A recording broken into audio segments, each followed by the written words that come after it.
자, 시황센터로 넘어갑니다. 어이즈 앵커 그리고 우성문 기자 두 분 전해주시죠. 네, 글로벌 마감 상황 전해드리겠습니다. 뉴욕 증시 하루 만에 분위기가 반전되는 양상 보였습니다. 어제 악재가 됐었던 유가와 기술주들의 반등이 이날 장에서는 호재로 반영되면서 3대 지수 일제히 반등을 이뤄냈습니다. 마감가 먼저 점검하겠습니다. 다우지수가 전날보다 0.5% 가까이 올랐습니다. 16,330포인트 선 회복했고요. 나스닥 지수가 0.8%, 가장 3대 지수 가운데 상승폭도 컸습니다. S&P 500 지수 역시 0.53% 상승에 동참했습니다.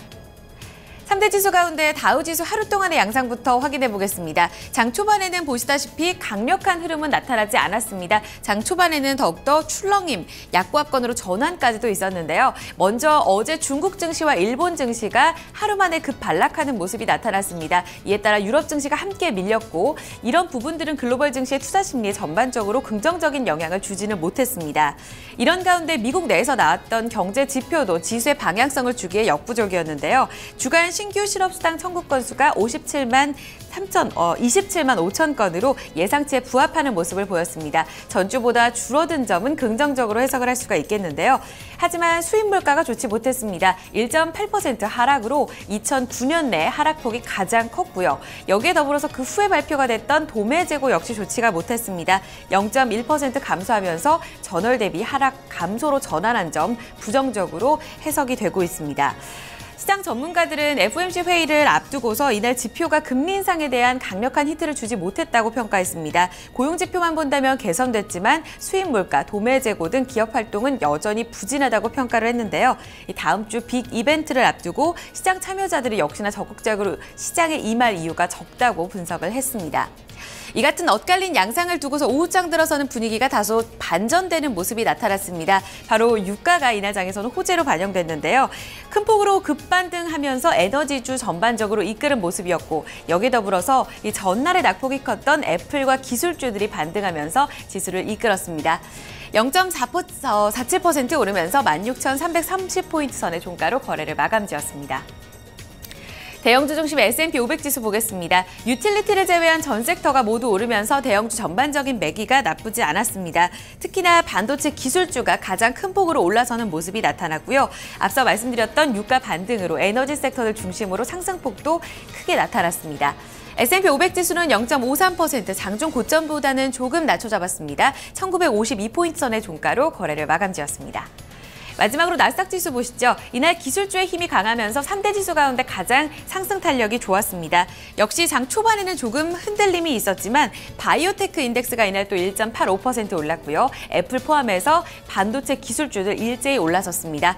0.84%의 오름 구간 4,796포인트 선으로 거래를 마감지었습니다. 3대 지수가 하루 만에 또 급반등하는 모습을 보이면서 엎치락뒤치락 좀 방향성 탐색에 나서는 모습들 나타나고 있는데요. 이날 장에 영향을 미쳤던 소식들 외신 통해 들어보겠습니다. 우성문 기자. 네, 간밤 뉴욕 증시에 영향 미쳤던 소식들 외신 통해 함께 살펴보겠습니다. 시장의 불확실성이 큰 가운데 이 금리 인상 시기에 힌트를 줄 만한 단서들에 시장은 크게 반응하는 모습인데요. 이런 가운데 지난 7월 미국의 도매 재고가 2년 2개월 만에 처음으로 감소세로 전환했다는 소식이 들려왔습니다. 따라서 9월 금리 인상이 연기되는 것이 아니냐는 기대감이 퍼졌는데요. 로이터 통신 통해 자세한 소식 함께 살펴보겠습니다. U.S. wholesale inventories fall for first time since 2013. 현지 시간으로 어제 로이터 통신에 따르면 미국 상무부는 지난 7월 이 미국의 도매 재고를 발표했습니다. 7월 도매 재고는 전달보다 0.1% 감소한 것으로 확인이 됐는데요. 도매 재고가 감소세로 전환한 것은 2013년 5월 이후 2년 2개월 만에 처음 있는 일이었습니다. 또한 로이터 전문가들이 예상치였던 0.3% 증가보다도 악화된 결과가 나온 것인데요. 이뿐 아니라 이 GDP 산정에 직접 영향을 미치는 자동차를 제외한 도매 재고 역시 0.3% 감소하면서 부진한 결과가 나타났습니다. 이 유가 하락으로 인해서 원유 재고의 가치가 낮아지며 7월 도매 재고가 감소세를 보였다는 평가가 나오고 있는데요. 실제로 지난 7월 원유 재고는 4.8% 감소하면서 지난해 12월 이후 가장 큰 폭으로 줄어들었습니다. 6월에는 3.1% 증가했었지만 급격한 감소세로 돌아선 것인데요. 도매 재고 같은 경우에는 미국 GDP 산정에 반영되는 핵심 요소 가운데 하나입니다. 기업들이 판매가 늘어날 것에 대비해 상품을 확보하는 것을 보여주는 지표이기 때문인데요. 로이터 통신은 도매 재고가 부진하게 나온 것은 제조업과 전반적인 경제 성장 모두에 부담이 될 것이라고 평가했습니다. 네, 다음 소식 살펴보겠습니다. 최근 이 세계 기관들과 저명한 이코노미스트들이 모두 9월 금리 인상에 반대하는 발언을 하고 있는데요. 이런 가운데 이날에는 이 전 미국 재무장관이자 하버드 대학교 교수인 레리 서버스 교수가 9월 금리 인상을 반대한다고 발언을 해서 눈길을 끌었습니다. CNBC 통해 자세한 소식 함께 살펴보시죠. Rate hike now doesn't seem a prudent risk to take. 현지 시간으로 어제 이 서머스 교수는 CNBC와 인터뷰를 가졌는데요. 이 인터뷰에서 연준이 중요하게 생각하는 3가지 요소가 모두 연준의 기대치에 충족하지 못하고 있다고 말했습니다. 이 3가지는 바로 인플레이션과 고용시장, 또 금융시장의 안정성인데요. 이에 대해서 서머스 교수는 인플레이션에 대해서는 현재 목표치를 밑돌고 있다고 평가했고요. 고용시장 같은 경우에는 고용시장 참가율이 여전히 낮은 수치라고 전했습니다. 또한 금융시장 변동성도 매우 큰 상태라며 우려감을 나타냈는데요. 서머스 교수는 이에 대해서 현재 중국을 포함한 이머징 마켓들의 불확실성이 매우 큰 상태고 일본도 어려운 시간을 보내고 있다면서 지금 모든 다른 나라들은 실질적 금리를 제로 금리로 두고 있고 인플레이션 역시 2% 이하를 기록하고 있는 상태라고 꼬집었습니다. 서머스 교수는 현재 연준이 원하지 않았던 금융시장에 혼란이 찾아왔고 또한 디플레이션 심리에 빠질 우려감도 있기 때문에 현재 금리를 올리는 것은 옳지 않다고 덧붙였는데요. 앞서 IMF와 세계은행 역시 9월 금리 인상을 반대한다고 밝힌 바 있습니다. 이뿐 아니라 억만장자 투자자인 워렌 버핏 역시 9월은 너무 이르다는 뜻을 내비쳤는데요. FOMC 회의가 일주일도 남지 않은 가운데 연준의 고민이 깊어질 것이라고 전문가들은 분석했습니다. 뉴욕 증시에 영향 미쳤던 소식들 외신 통해 함께 살펴봤습니다. 네, 자 이렇게 지수별 흐름과 또 증시에 영향을 미쳤던 외신 소식들 알아봤습니다. 그러면 지수 내 구성 종목들, 개별 종목 마감 상황은 어떻게 마감이 됐는지 주요 종목들 마감 상황 체크를 해보도록 하고요. 또 종목별 외신 소식도 함께 알아보도록 하겠습니다. 다시 시황센터로 넘어갑니다. 어이지 앵커 우성 기자 계속해서 전해주시죠. 네, 어제 일제히 내렸던 종목들 반등을 시도했습니다. 다우지수 구성하고 있는 30개 구성 종목 가운데서 이날 23개 종목이 반등에 성공을 했고요. 7개 종목은 부진한 양상을 이어갔습니다. 가장 좋았던 쪽은 IT였습니다. 애플을 포함해서 IBM, 마이크로소프트, 인텔 모두 반등했고요. 제약주도 흐름이 좋았었는데요. 화이자, 머크사 모두 1% 이상 강세였습니다. 반면에 월마트, 캐터필러, 유나이티드 테크놀로지스, 듀퐁 등 7개 종목이 부진했습니다. 상승률 상위 종목 다시금 점검하겠습니다. 애플이 이날 장에서 가장 큰 폭으로 올라서면서 다우지수를 이끌었었고요. 이 제약 바이오 섹터가 대체적으로 좋았는데요. 화이자와 머크사, 유나이티드 헬스그룹 모두 1%에서 2%까지 상승폭을 키웠습니다. 유가 반등에 따라서 쉐보론 텍사코와 엑손모빌도 이날 장에서 상승권에 이름을 올린 모습이었었고요. 금융주도 일제히 상승에 동참을 했습니다. 반면에 소매 판매 섹터가 좋지가 못했습니다. 월마트를 포함해서 월마트를 1% 넘게 하락을 했고요. 이와 함께 프록터앤갬블과 맥도날드, 3M 모두 약보합권에서 거래 마감지였습니다. S&P 500 섹터 내 업종별 흐름 체크해보겠습니다. 거의 전 섹터가 상승권에 이름을 올렸고요. 유틸리티 섹터만이 약보합권에서 거래를 마감짓는 모습이었습니다. 반도체 기술주 힘이 가장 좋았습니다. 1% 가까운 상승, 또 바이오 헬스케어 섹터가 0.96%, 금융과 소매 판매, 에너지 섹터 모두 상승권에서 거래 마감지였습니다. 이날 특징주 확인하겠습니다. 다우 내에서 가장 큰 힘을 보여줬던 종목 바로 애플입니다. 하루 만에 강하게 반등하는 양상이었습니다. 어제 신제품 아이폰 6s, 아이패드 프로, 또 애플 워치와 애플 펜슬 등이 공개가 됐었죠. 이 시장 영향과 함께 특별한 혁신이 없었다는 평가로 하락을 면치 못했었는데요. 하루 만에 좀 분위기가 반전되는 모습이었습니다. 여전히 중국 시장 내에서의 이 경쟁은 심화되고 있지만 이날 시장에서는 밸류에이션 매력도 그리고 이와 함께 IBM과 시스코, 마이크로소프트 등 이 다른 경쟁업체와의 협력 관계가 기대가 된다면서 장기적 성과에 대해서 시장은 무게중심이 실렸습니다. 투자 심리가 개선되면서 2.20% 반등에 나섰고요. 112달러 선에서 거래를 마감지었습니다. 이날 장에서 흐름 좋았던 바이오테크 종목 가운데 하나 종목 더 보겠습니다. 바이오젠입니다. 자가 면역 질환 치료제 상용화를 위해서 일본의 미쓰비시 다나제 제약과 독점 라이센스 계약을 체결했다는 소식이 전해졌습니다. 4분기 중에 이 계약이 완료가 되며 이제 상용화 단계에 접어서게 되는데요. 상반기 실적 둔화를 딛고 조금씩 실적 개선과 함께 주가 상승을 기대할 수 있다는 기대감 함께 반영됐습니다. 3% 넘게 오르면서 312달러 선에서 거래를 마감지었습니다. 그 밖에 실적에 따라서 등락을 엇갈렸던 종목들도 이름을 많이 올리고 있습니다. 특징주들 조금 더 외신 통해 알아보도록 하겠습니다. 우성문 기자. 네, 종목 주요 소식 외신 통해 살펴보겠습니다. 먼저 실적 공개한 기업 살펴볼 텐데요. 도너츠로 유명한 기업인 크리스피 크림이 부진한 2분기 실적을 공개했습니다. 이 소식에 증시에서 주가는 10% 넘게 급락하는 모습을 보였는데요. 블룸버그 통해 자세한 소식 함께 살펴보시죠. Krispy Kreme plummets after packaged goods sell poorly.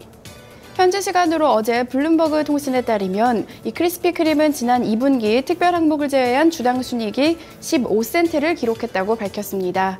전문가들 예상치였던 19센트에 미치지 못하는 부진한 실적이 나온 것인데요. 이 기간 매출 역시 1억 2,730만 달러를 기록하면서 전문가 예상에 못 미치는 결과가 나왔습니다.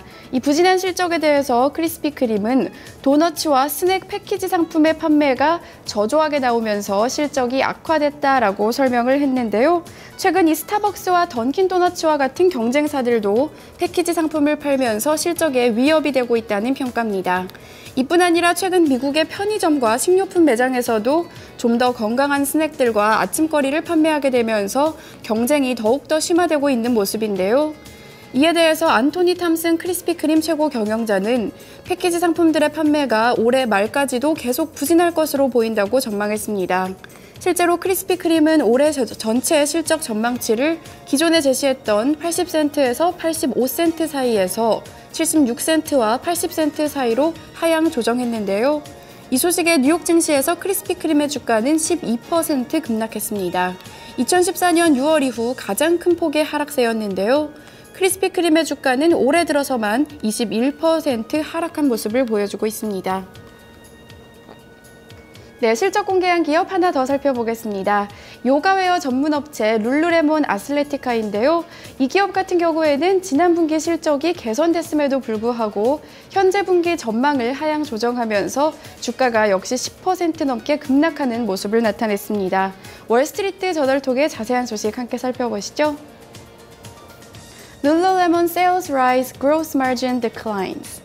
현지 시간으로 어제 월스트리트 저널에 따르면 룰루레몬은 2분기 순이익이 전년 동기 대비 1센트 늘어난 34센트를 기록했다고 밝혔습니다. 전문가 예상보다는 개선된 결과가 나온 것인데요. 매출 역시 4억 5,300만 달러를 기록하면서 지난해 같은 기간보다 16%나 증가했습니다. 이 동일 점포 매출도 6% 증가하는 모습을 보였는데요. 하지만 이 투자자들은 2분기 매출 총이익이 줄어든 데 집중하는 모습이었습니다. 이 매출 총이익 같은 경우에는 50.5%에서 46.8%로 줄어들었는데요. 월스트리트 저널은 이에 대해서 이 룰루레몬이 무리한 프로모션을 하면서 매출을 올리고 있는 것이 아니냐고 지적했습니다. 이뿐 아니라 룰루레몬은 현재 분기 순이익 같은 경우에는 35센트에서 37센트 사이를 기록할 것이라고 전망했습니다.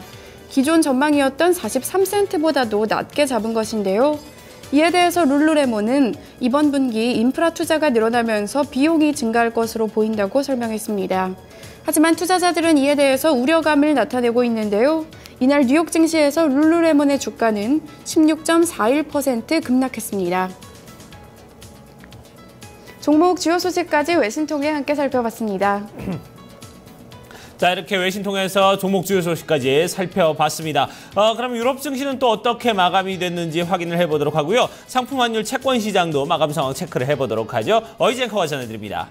네, 먼저 마감했던 유럽 증시는 아시아권 시장의 영향을 강하게 받는 모습이었습니다. 전날에 일본 증시와 중국 증시가 물가 부진에 따른 영향을 강하게 받으면서 하락 마감했었죠. 영국 푸치백 지수를 포함해서 유럽 증시 역시 하락권에서 거래를 마감지었습니다.